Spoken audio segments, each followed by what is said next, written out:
Welcome, everybody, to Tartarian Mysteries Revealed. My name is Rob Yox of Full Spectrum Universe. With me, as always, is Joan of Angels from joanofangels.com, Joan of Angels on YouTube. Joan, how are you today? Oh God, Rob, every time we start, I see this Tartarian Mysteries Revealed. I get so excited. I feel like I'm in a grand theater and that we're going to actually see kind of this parade in front of us of history. So we know what's going on. So we have an exciting show for everyone today, don't we?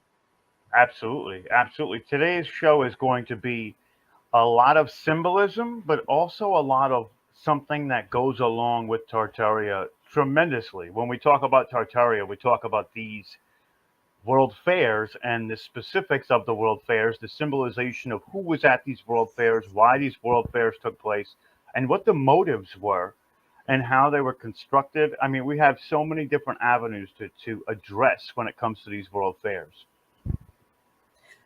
All right, guys. So we are going to start our deep dive. Rob, what do you think attracts you so much about the fairs themselves? Why are we actually talking about fairs? Well, I think what attracts me the most is the stunning aspect of the fact that the construction of them is mysterious. The what they say happened and the time that it happened for the buildings and how things were constructed was just it doesn't add up. And this is one of the biggest questions of Tartario is because these world fairs not only was this a place to traffic many of the indentured servant slave class of the Tartarians throughout, they were selling babies off to the highest bidders and these things, but the construction Just itself mentioning. is a mystery. It's a mystery. Something that holds up to 300, 400,000 people, they say, took 53 days to build. And that's even in today's standards with our technology, 53 days to build a coliseum of that size doesn't work. It doesn't add up. And there's a lot of things that Right. don't add up with this. I get it. When I was looking at the Philadelphia World's Fair in 1876, they did it over like 12 or 14, 17 months, and they built 10 buildings a month. Now, that means every 3 days they completed a building. So we are really looking at how things do not add up. Why did they take them down so fast? How did they make these most majestic statues and these parks with electricity and light in a time that it was still sort of primitive technology in the rest of the world? And why the heck did they destroy them after? And also, you're bringing it up, the children, the babies that they had in incubators that were, get this, babies were an attraction. You come to see them and you bid on them and take them home. Are you kidding me? Nowadays, that would be sex trafficking, Rob, just to Absolutely. say.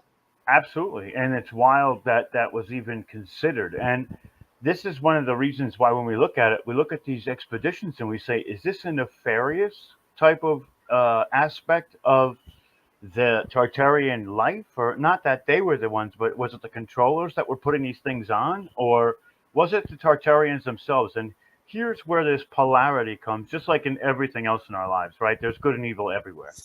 I truly believe that this was put on by the controllers, but the Tartarians were embedded in the inner workings of these world fairs. And these world fairs represented the most grandiose technology, the most grandiose type of attractions that could possibly come at this time in the world. And with what we're seeing, these grandiose type of amusement parks and buildings are either way ahead of their time or from a time period very well lost in the ashes or rubbles of ancient cultures. And that's where the mystery comes in is when we look at some of these buildings, Right.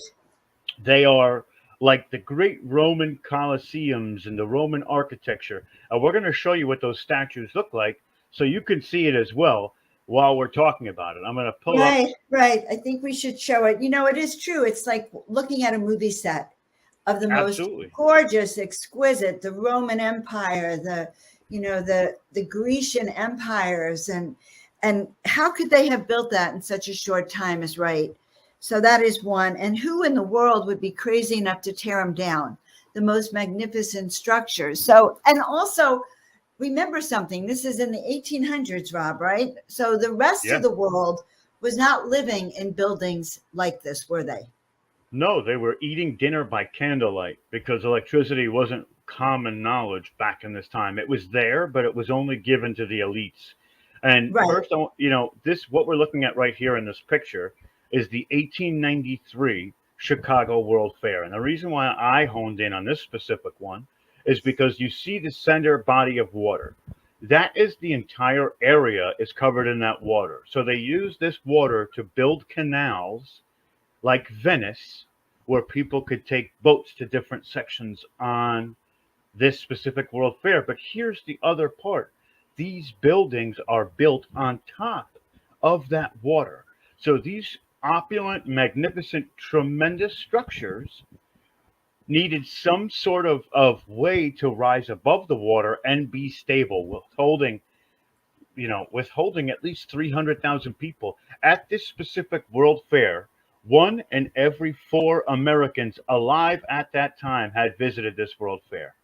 That is the wild aspect of this. So many people came to this specific World Fair was that it was a quarter of the United States population came to this World Fair. Oh, yeah. Quick question, Rob. That makes me wonder is looking at what the population was of America.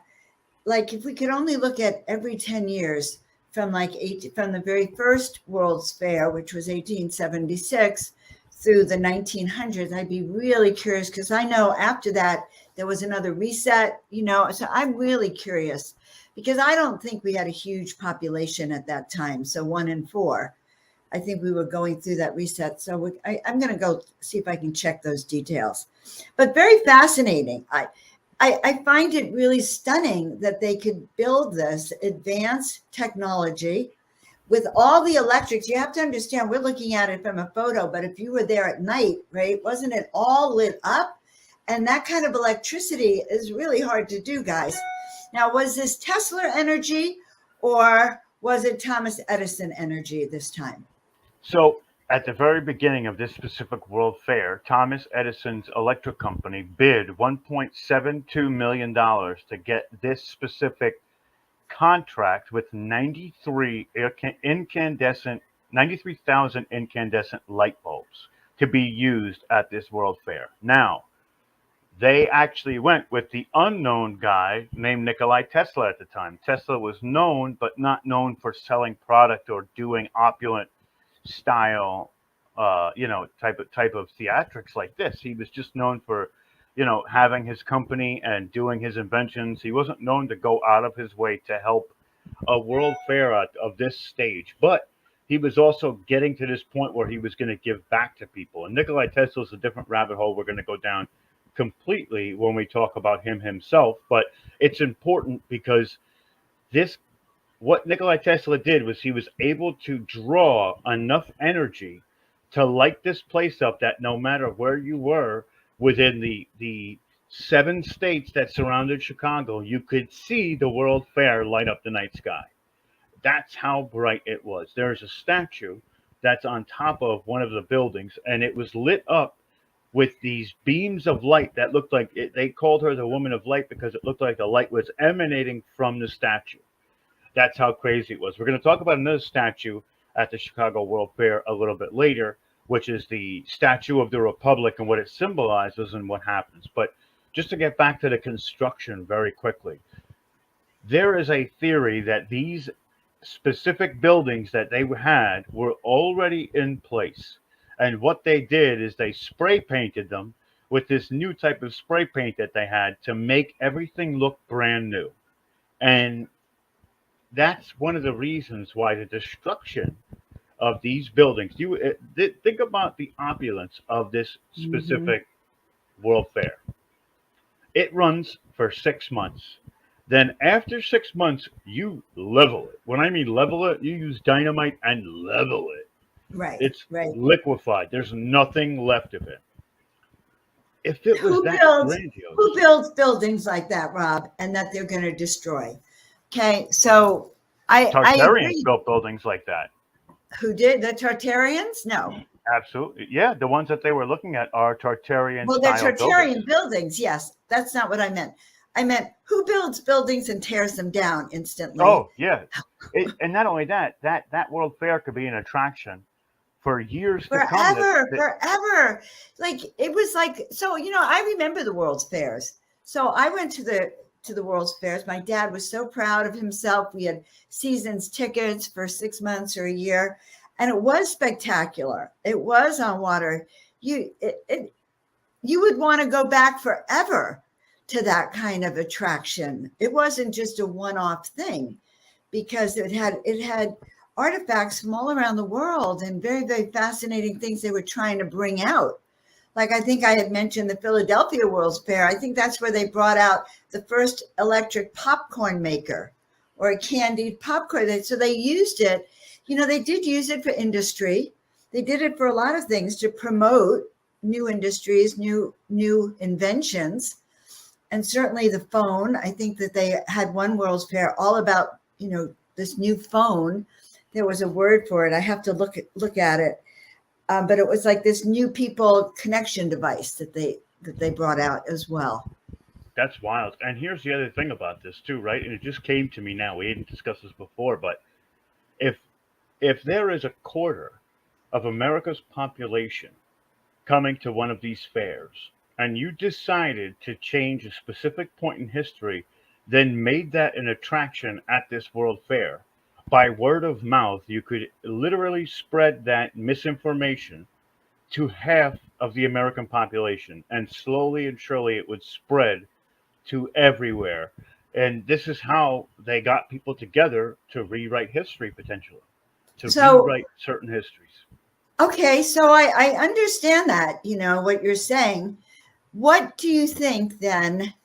Because I think you're right. They did massive programming and propaganda. So whatever was at that fair was part of what they were now introducing to these new people. Because remember, they had been already wiping out the Tartarians by then. They were placing the Tartarians as political prisoners and in mental institutions. And they were already farming out, and the orphan trains were starting to happen. So who were these new people that they were educating and brainwashing into? We don't That actually know. I think it was just a mix of an influx of immigration from different areas at this time. By this time, there were famines, there were societies breaking down in Europe where a lot of people came over. And one of the things that strikes me as really wild about what you just said too is this is who were these people? And now what we're doing is this is coming up to one of these great financial resets. So this is right beforehand. So they're planting seeds to tell them certain things about what was to manipulate what is to come. And then after that reset, they can play savior. Like, look, we told you. We told you things were going to get Okay. crazy. That makes a Now, lot of sense. now you're blowing me away. Okay. Because the next thing is, okay, so we had a new population that came as immigrants to this country that didn't have the class and the sophistication and the education the Tartarians did, nor did they have the skills and the telepathy and the they didn't have that. And so they already were replacing the population, because we know the reset went into the early 1900s also with that flu epidemic. So, Rob, I want to say to you that at the current moment of time, our country has millions of immigrants being brought in. Not want to say that word too much on our live stream, but they're being brought in, and we know we're going through a global reset. Hmm. Is this part of, oh my God, that they're bringing in a new population to replace us? I think that it has a bit of that, but I think what they're trying to do is they're trying to flood the first world with the third world people because it'll destabilize the economy. And then they can come in as the saviors Well, again. And it's kind of history repeating itself all over again. but nevertheless, there's a new population coming that's not American. Okay, Hmm. not we're not talking nationality. We're talking about background. Our Right. culture. are voting, are this or that. Our stake in America, what we're bringing in is people with no stake. So yes, I understand it's being brought for economic and political reasons, but I also can see that, you know what, a reset coming, and we have some new population here. And so I'm just trying to, we're Yeah. throwing out, guys, not things that are written in stone, but Rob triggered a thought. I'm curious, put down your comments, because we're opening to triggering your thoughts and your thinking.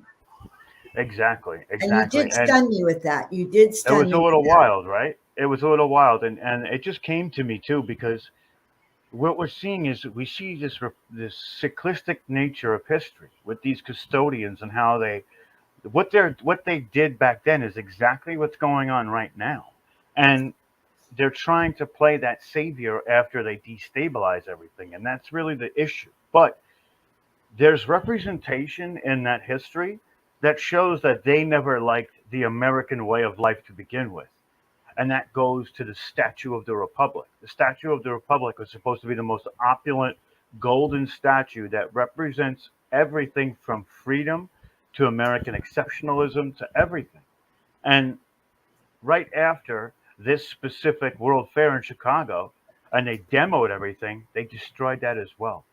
Now, there's rumor that this specific statue could be completely made of gold, or if it was gold leaf wrapped around bronze.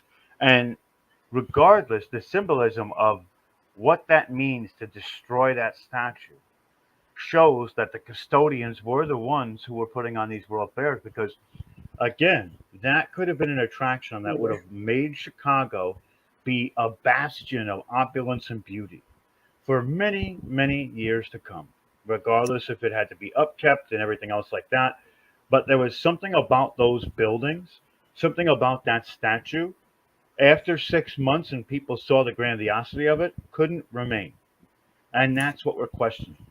You know, that makes me think of something else then. That I understand there were major world fairs, but then there were smaller fairs also, which still did the same thing, built amazing buildings and then tore them down. Is it possible that all of these world fairs were built on the original star cities? Those cities that were still, apparently they were all across America and across Europe, and not that we know about them today, because we really don't, but they were fully functioning cities that were beautiful as the star forts, and they all had power. They had that free energy from the sun. So do you think that it's possible that many of these, even the smaller fairs, might have been, created in those cities, and then they had an excuse to tear it down? Oh, it was an expo, we're going to tear it down. They don't tear down expos nowadays, guys, because it's too expensive to build one. But do maybe there's a possibility that that's connected, a way to hide those cities. I think you're absolutely on target with that because if we look at the times to construct and erect these buildings, and it would have to have already established buildings where they were to make this work with the grand nature of what these world fairs look like for these specific, and to me, I'm not saying it is, but to me it's the most likely explanation. A lot of these buildings they built around, they were there, they just repainted them, and then they used them, and when they were finished, because if that paint ever faded away, people would see the actual scoring of the stone or whatever the case is, so it would reveal more. So they And painted then, over it so it looked yes, new, and they couldn't allow us to see that because the paint would disintegrate, and then we'd see that it was actually an old building, and they were trying to cover it up.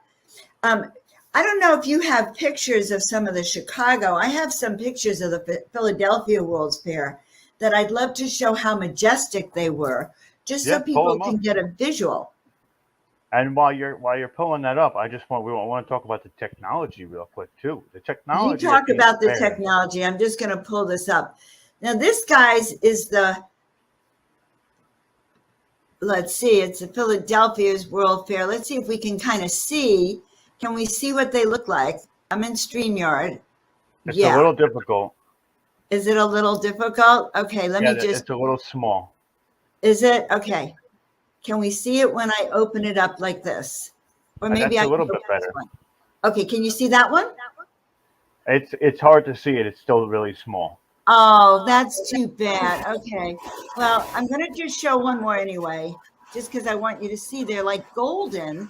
And this is extraordinary technology that they were doing.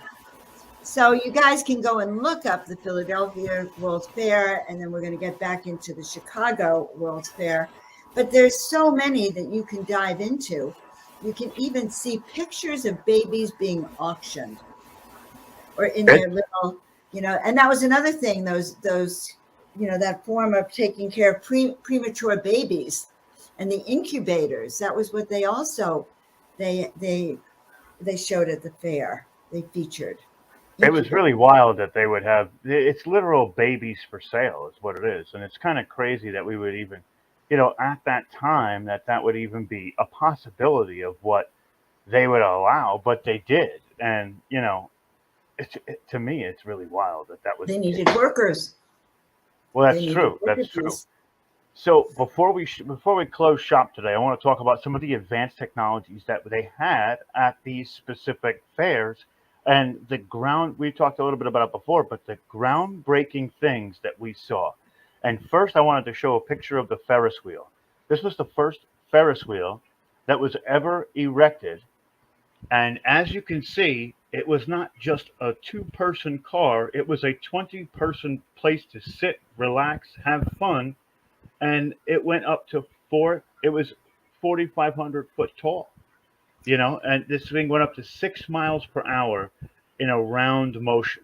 So you and all your friends could get into one car and pile Have a in, and party. you could see to the state line when you got to the top of this thing. You could see all the way to the end of Chicago and beyond. It was so far because of the way that they had it. Now, another technology that they had that was really crazy was this walkway. It was in Oh, a I saw horseshoe shape, those. and this walkway had benches on it. It was like the walkways that you see at the airport that you step on, and it takes you down those long hallways. They had benches. They had little areas where you could sit and have a picnic. We're talking about 1893, and they have There an was, escalator like walkway that's taking people all around this fair. To me, that shows that there is some sort of technology here that was ahead of its time, but also at the Ferris wheel, it it was really to me it showed that they were really looking for that amusement park feel as well, but it was a place of happiness. People were having a great time seeing these innovations. And one more thing that they created at these world fairs was what did I say before? It was the popcorn you get at the Cracker Jacks. That's it, Cracker yeah, Jacks. Cracker Jacks was created for the So fairs.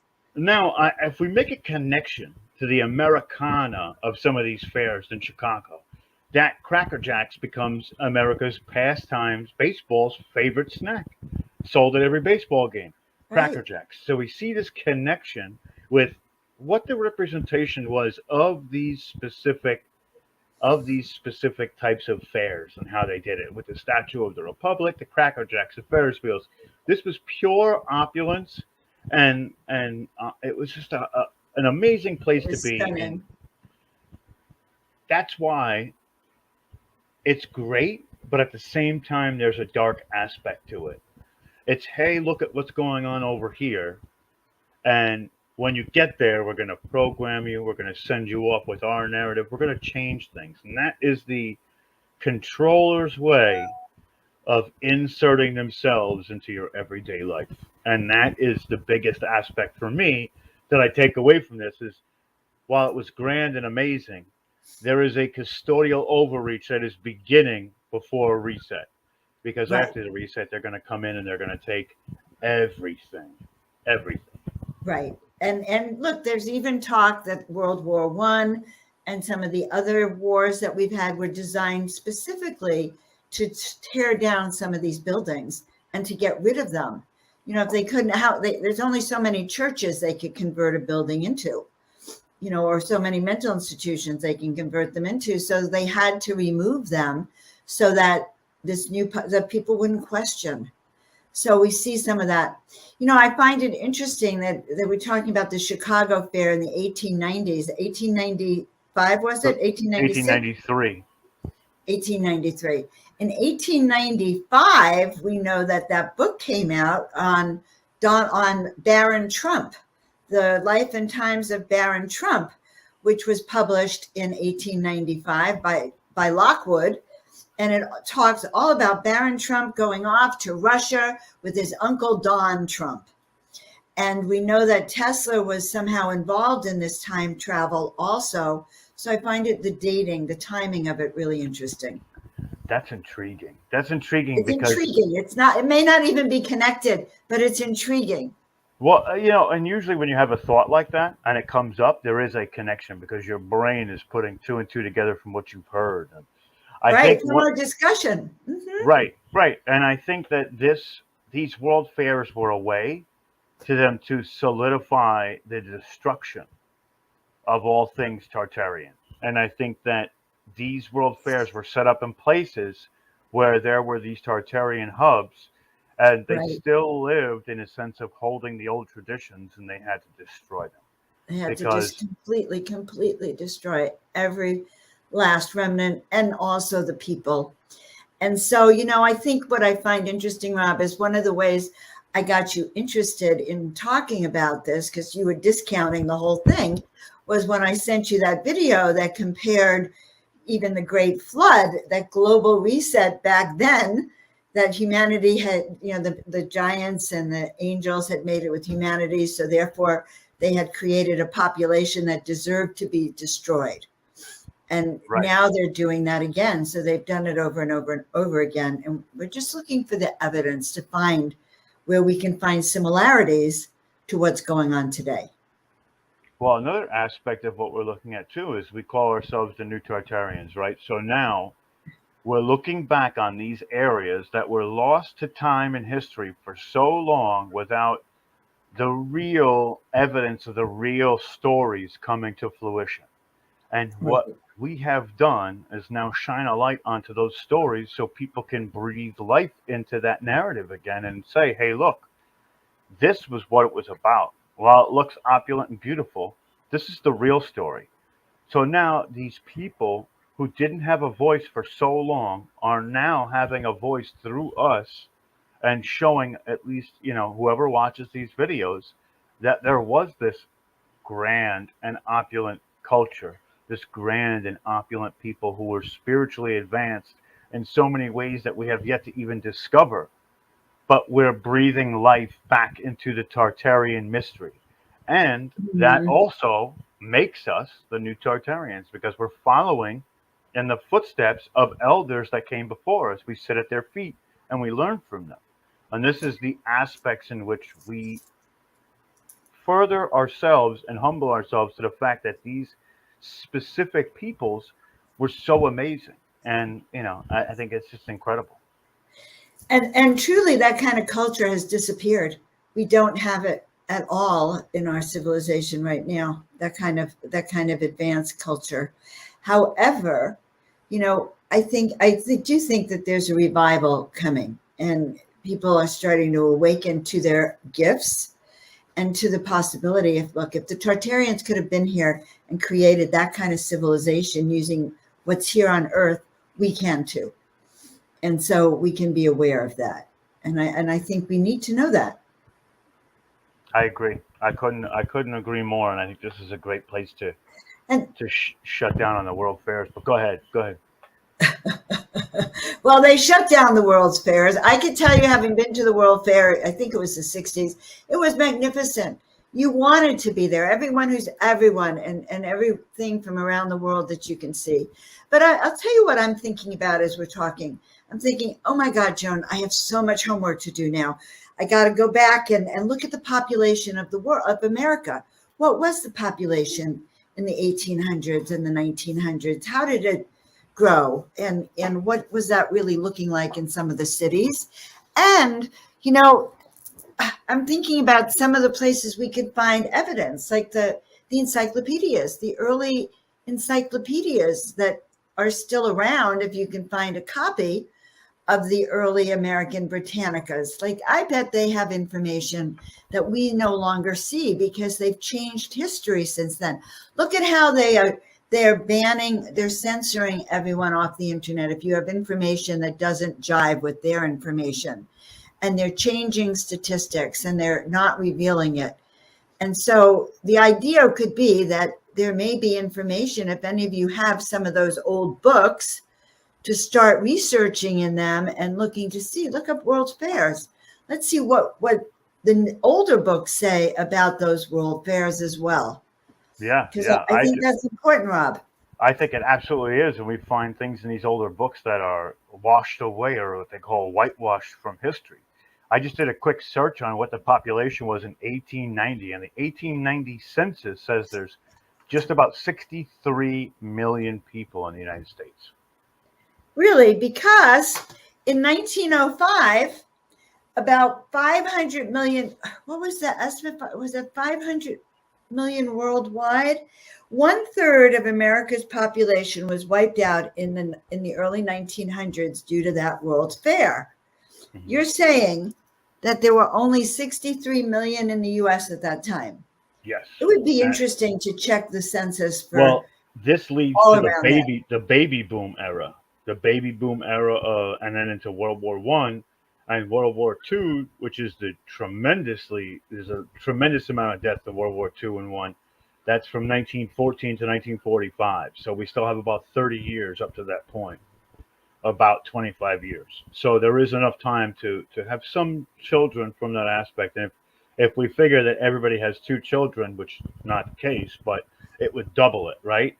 So that's 185 million people, but it's wild because we have 332 million today, and back then it was only and less than 120 years ago, or a little bit longer than that. It was 140 years ago. It was not even half that. It's kind of wild how fast the booms happen, and when they happen as well, especially with things like the Great Depression, the Great Flu epidemic, so on and so forth. That is disseminating that population and killing a lot of it, but yet we still found a way to keep progressing and having double ups, I guess. It's really wild. I don't know, Rob, but we're going down a rabbit hole, guys, and we are so excited you're joining us. If you are interested in this, start doing the research. Go into some of those old encyclopedias. Start looking at history and see where you can see the inconsistencies. Like, you can see the inconsistencies, Rob, in those old photographs, say, of San Francisco in before the fire. And it was supposed to be a huge city with a large population, and yet you see no one in the streets in some of these photographs. How could that be? That's really wild. Right? So, guys, we're going to look to you to help us do some of this research. Rob, this has been a great show. I just love looking at all things Tartarian. I am waking up, I think. What about you? I totally agree. And one of the great things about this is it's uncovering so many different paths to more rabbit holes that I can jump down because I love doing that. So I'm going to keep going, and we're going to keep pushing on and make this happen, and to overturn every stone we possibly can. I want to point out to everyone that, like, I know that the reason I do this is that I feel like without our memories, we're lost. Without our history and the insights that come from being part of some kind of culture and ancestral relations, without knowing exactly what has happened, we're doomed basically to repeat all of that over and over and over again. And so even as a human here on this planet, knowing who we really are and what our origins are and our potential and capabilities is really important to our growth and to our ascension process. So to even raise we talk about raising our vibratory frequency and walking on this positive timeline, knowing who we are and where we've come from is really important to us in that perspective. And that's actually why I'm so interested in this, Rob. I'm obsessed with this knowledge. I completely agree. I couldn't have said it better myself. And I think that this is, to know where we've come from is to not be lost. And Right. and I agree 100%. I think that this is the path we need to take with every culture, and everything that we find and figure it out to the finest points that we can, because delineating that will give us the information that we so desperately seek. Right. And you know, the relevance is this: they're attempting another reset. So we've already, guys, we have as a population already been through several resets, you know, including the Great Flood and these mud flood. We have been through all this. Our ancestors have in some way, shape, or form. So this is important to us because we don't want to be caught up in their new reset. Absolutely, We're absolutely. going to meet you on the other side of this, guys, and continue our deep dive discussions. That's it. Thank you everybody for watching us. Please share this out, like, share, and subscribe, and hope to spread this information to everybody because it's vital that people know about this. But thank you I all. agree.